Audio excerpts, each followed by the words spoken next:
pha pha la pha ngai bi ka tin jatang ba malam dunia hi mi tam pi khai ki kon thelo hi ti admission report hoi lo yes min mo ngai thelo din mo ngai ho tu changai the am je bi tin jatang ba malam dunia testimony sai yu che le ti mo thing fin le na kum som ni la nga ama chu sang tu ni sai ding hi ni khar hi ra he ki ti mo na bible study ne na wa hin lina ki ti ama hin Timo le aneli ko mahin lungthim nup na kanai bo ka lungthim hian nu mon piti ham tawi te deal sun tawi te piti ko min tin aloi te ni chati min hila aloi te ni song chu nu min amo song chu room khanin deal suin ataw tawin ai le cha chen ataw lai pe tawa chen muthim thagaw phalo muthim ila hin lo ta le cha chen energy ama he gimnate and ama chu hin heji muthim chu asunga lu go tabanga khon om ta hele lina le timo chu abula tawan sanga chun ha hoi zu che le phaso chen ama den chu ahong tawan ta le hele hi cha chun wa hin ama de ama wa hin ama ho na chu a hin lo ta in cha chun Mutim chu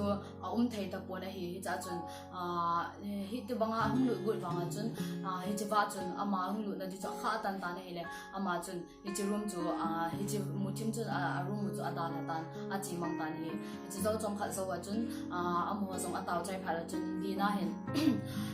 ataw na sung wa chu mutim le wa hung ki hial chung chang thu hi an sai tan hele atu dan chu sai tan hele ti mon chong ken song mutim le wa hi kami tai mu song le ali hi wang ka mu e ti na sai ela eneli in ama sai do ngam ta pona hi he cha chen hi ti za hi linan hi ti za hi lung tim no mo na lung tim hi mo na ka nei hi tin aloi ti ni ko me sai be ta he cha hi eneli hin ama sa phan na sa le phan ama sa nga ni khan da na chapati ani wala ta satan ne ma ha hep sin ke hin is a chun ama se satan ni ni hem halang thil ba lawin a bom sing song le pati ni ta nei zo ha zo hin ama hen ga zo nei video hi ati na hi chi ni khal hi ama lupna changa om pe na hin hi chi thagaw phalo chun hung vil ke ta ni le hi chala ya chun ama hi va pati va chun helaya a room sunga chahung lo ta he le ichai muthim chun ama he ada tha pai ta in wa chun hi chin ni hum ke chon bin ama 7 day adventist baptize sa chang ta ne he chi zo wa hin Timo he ama zong Timo zong he 7 day adventist he ama he baptize chang nom pastor hi no mai he chai he ama he baptize sending alung agya lai ta hin zan kha thi ai mo la hin thagaw phalo ama he hung vil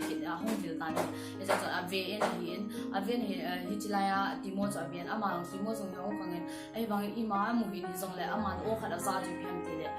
baptize chang in ti ama do khala na za hin hi cha hin ama zong hi pathin ko min ataw he pathin ko ma ataw pha na chun thagaw phalo chun ama he le ta ha ki ta ne ai cha hin zing ka la hin lina hi ahung le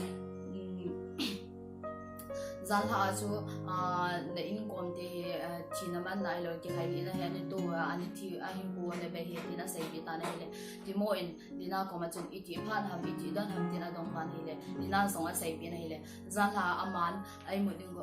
a thil tu ho a phat to ni dan jong ke bang chat ta ne he cha he ama me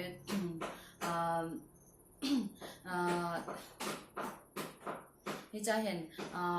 ama me ti mo jong ye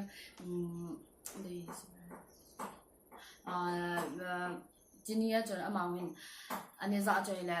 Sweden a he 7 day adventist pastor conference umdi he ti ya za pan amazon ni momo zalen aum ki ta ne ni cha ai mo zala ma hi chi ahu i mut ha go he ama he taw na nei di lung tim anei ta ne le ni cha hin a thau do en patin ko ma taw ta ne le a ko ma chun hi chi thagaw phalo chun nui ki ta na nui sa ne le ama hin thil phalo hung dung diam ti na ngai to ai ba i ma hung dung ding he poet ti patin ko min tung ni sunga taw ta ne hi chi a zing ka chun pastor pato amahin breakfast ane ko mai pastor pan timo adong ta he zan ha chi bi buina hasan na tu ham pat ke ma zong pathin na gawin zan ka mut lai ta e kai mut lai ta in timo ding in tau pa in ATM hi chi hi cha chun zang khan kim lai ta chung ka thawin nang ding in ka taw we te ta ne ji zo chun pastor chung da khat hung lui kinin zan ha ken zong kai mut lai ta khong khang pa langa wi ti ho na ding ka po do ta ne le hi pasal kha hi ani ki thai good tuila ani chob lo gu ka mu phan ma chu ka khamin ka buyu ne hi cha chun counseling ka nei pin nang la na ho ne ki tha lo ni he ti tu he ka sai pin he le ama zong hi cha chun ani ki thai ta po ne hi cha chun amhon hi cho thu cho sai sai bin hele amhon sal ha atu dam ho cho sai bin le ani dan le aphat ho chong ke bang ke ta ni hi cha hen laya timo hi kum som li nga hin ama 7-day Adventist a Finland na hi communication director hin aman asaina cho hi le niti na hi ehon hi tu ni chan ge hi chi ki thana ai lo le ai le ai ki thana thinum na long tim hi tu ni chan ge om jing na lai yatin aman ai bangi pa kai jesu christian hi cho he ga zo na ane nei sai hin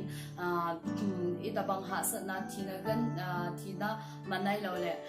ki thanum na long tim in ei wa thep na nitin thep na ai lo hagau phalawa ko na buin ha sa na thep dai tu ho hi pakai jesu mina hi patin no ani zo san hi la ai hon zong ama chi in ei wa le i zo ding wa hi in ama hi ilang wa ban le